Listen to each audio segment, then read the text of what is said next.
Karibu Pool School. Kipindi kilichopita tulijifunza kuhusiana na sand filter. Sasa leo tunaenda kuangalia jinsi ya kutoa mchanga kwenye filter. Hii hapa ni filter yetu, ni mfano wa filter hii tumechora, ila kwenye video tunaenda kuiona vizuri, tutaona vizuri kila kitu. Kwa hapa tumechora filter yetu. Kuna vitu hapa nimevionyesha. Kilichoko juu hapa cha kwanza ni lid au cover, wengine wanaita lid, wengine wanaita cover, ila ni mfuniko wa filter.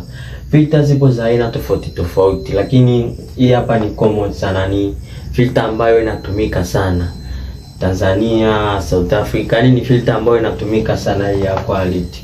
Kwa hapa kuna lid, pembeni hapa kuna lateral pipe kama unavyoona. Hii ndio lateral pipe kama unavyoona nilivyoonyeshea, na ilipopita ndio hii hapa, imeanzia hapa ikaja hadi hapa kwenye bomba ya pili. Cha tatu ni multi-port valve. Cha nne hapa ni fingers. Kwa kutumia structure hii nitakuonyesha kila kitu na vitu muhimu vya kuzingatia katika utoaji wa mchanga. Mchanga kila mtu anaweza kutoa, isipokuwa kuna vitu vitatu vya kuzingatia ili uweze kutoa mchanga. Twende polepole nikuelekeze jinsi ya kuzingatia hivyo vitu ili siku nyingine na wewe uweze kutoa mchanga. Karibu. Tukianza, kitu cha kwanza ni lid. Kama tulivyosema, kila mtu anaweza kutoa mchanga, isipokuwa kama pool guy, unatakiwa kidogo ujiongeze, ufanye vitu extra baada ya kuita kampuni au fundi aje kutoa mchanga. Ila leo naenda kukuonyesha jinsi ya kutoa mchanga. Kitu cha kwanza cha kuzingatia ukiwa unatoa mchanga, nasema lid hapa kwenye cover hapo. Hizi nilizoweka duara, hizi ni nut, bolt na nut, ambazo hizi zinatumika kukaza ule mfuniko wa filter.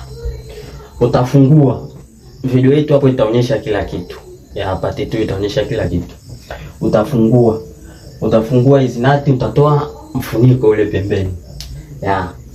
Baada ya kutoa nut na kuweka mfuniko pembeni, kitakachofuata sasa ni kutoa mchanga. Kama unavyoona hii nyekundu ni mfano wa mchanga. Ni kutoa sasa huu mchanga wote. Sasa kitu cha kuzingatia baada ya kutoa mfuniko, sasa unapotaka kuanza kutoa mchanga, utakutana na kitu kingine anakiita lateral pipe.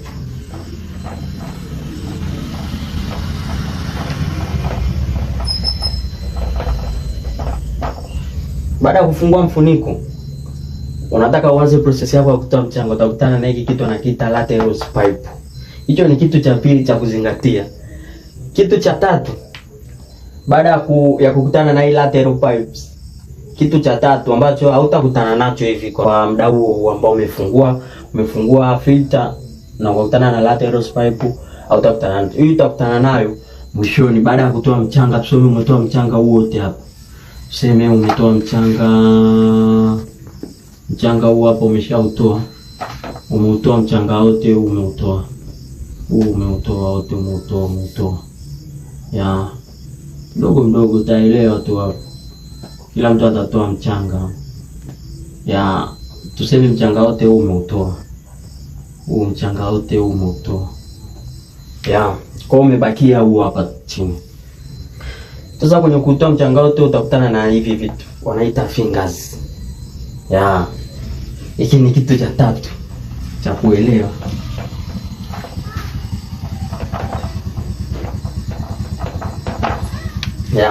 Hivi ndio vitu vitatu ambavyo ukizingatia hivi unaenda kutoa mchanga.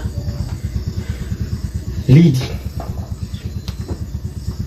Baada ya kutoa mchanga na kumaliza kutoa mchanga wote, kuna hii sehemu ya hizi bolt na nut. Maana umetoa mfuniko, kuna sehemu zimebakia zile matobo yale ya bolt na nut. Kabla hujaanza kutoa mchanga wa ndani, umeona kwenye umetoa nut, umeshafungua tu hivi lid. unatakiwa ile space unatakiwa urudishie. Rudishia zile nati na bolti yake zile, rudishia. Yaani zote space yote ile. Usiweke lid, maana ukiweka lid utashindwa kutamza, utakuwa umefunika. Yaani lid tayari ushafungua iko pembeni. Rudishia hizi, yaani kwenye zile space. Kwa nini?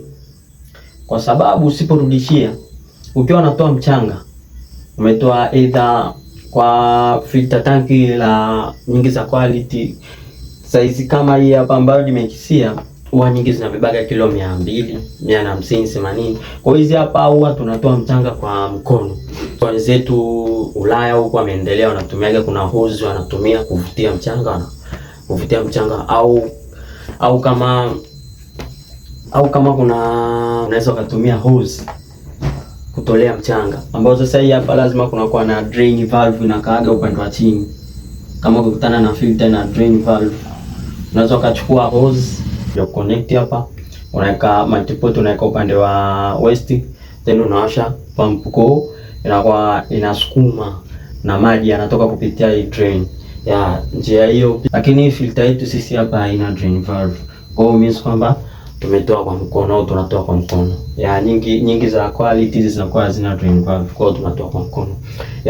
Nilichokuwa nakwambia kwa nini urudishi kwenye ile space ya hizi nut na bolt, uzirudishie wakati unaanza process ya kutoa mchanga, kwa sababu unapokuwa unatoa mchanga lazima unatoa kwa mkono, kwa hiyo unapita maeneo haya hapa. Kwa hiyo kama hizi space ziko wazi, mchanga utakuwa unaingia kwenye hizi space. Kwa hiyo means kwamba baadaye ukija kurudishia, hizi tundu zitakuwa zimejaa mchanga. Kwa hapo inakuwa tena kipengele kuweza kufanyaje, kufunga ili afu hapo ukute tayari ushaika mchanga mwingine, kwa hiyo inakuwa kipengele. Umeona bwana? Hiyo ya kwanza ya kuzingatia lead. Nafikiri umeshaelewa sababu ya kuwa makini hapa kwenye lead. Ya pili ni lateral pipes.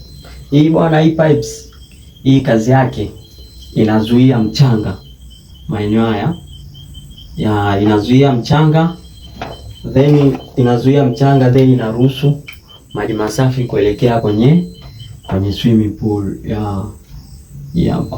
Inakuwa inazuia mchanga, then inaruhusu maji masafi kuelekea kwenye swimming pool. Kwa hiyo mchanga unakuwa hapa unazibwa, tutaona kwenye video, mchanga hapo unakuwa una stack, hauwezi kuingia kwenye hii pipe. Means kwamba maji yanaingia kwenye hii pipes ya lateral, yanazunguka yanakuja kwenye hii pipe ya kutolea. Hii pipe ya kuingizia maji yanaingia, yanatoka, yanaenda kwenye swimming pool yakiwa masafi. Kwa means kwamba hayaendi na mchanga. Hiyo ya tatu. Ya pili, kitu ya tatu ni fingers. Hizi fingers bwana, kama kwenye tanki hii zipo 16. Juu na chini unakuta juu 8, chini 8. Hizi bwana, hizi ukivunja inakuwa ni kipengele. Ndio maana watu wanaita wataalamu au mafundi kuja kutoa mchanga. Sababu nyingine ni ukivunja fingers moja, hapa sisi ziko 16. Hii ni mfano tu, hapa sijui ziko 5. Ila reality zipo 16, tutaona zipo 16. Kwa hiyo means kwamba ukivunja moja kwenye hizo 16, lazima ununue tena nyingine zote 16. Kwa hiyo inakuwa hasara. Umeona bwana? Inakuwa hasara. Ndio maana anaitwa fundi au mtaalamu anaenda kutoa mchanga. La sivyo inakuwa kila mtu anaweza kutoa, lakini kwa kupitia pool school natumaini utakuwa yaani hivi ndio vitu vitatu tu vya kuzingatia. Unatoa mchanga, leads hapa, ukishachomoa leads hakikisha hizi space za nati na bolt rudishia, then toa mchanga. Kwa hiyo ukimaliza kutoa mchanga unamwaga maji pale, inakuwa hamna mchanga ulioingia kwenye ile matundu. Then ya pili, lateral pipes. Hii ndio pipes ambayo inazuia mchanga kuingia kwenye swimming pool. Means kwamba inazuia mchanga, then maji yanaingia kwenye hii pipes, yanarudisha maji masafi kwenye swimming pool. Ya tatu ndio hii fingers tumeangalia, hizi zinazungusha mchanga wa chini unapofanya backwash. Hizi ni za kulinda, na hizi ni lazima uwe makini sana. Maana kama tulivyosema, ukivunja moja ndio tayari inakuwa hasara. Sasa hivyo ndo vitu vya kuzingatia.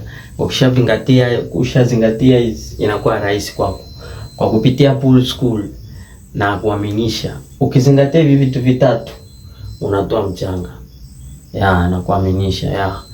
Asanteni sana. Leo ndo mwisho wetu wa somo la filter. Kwa hiyo nafikiri kipindi kinachofuata tutakuja kusoma pampu.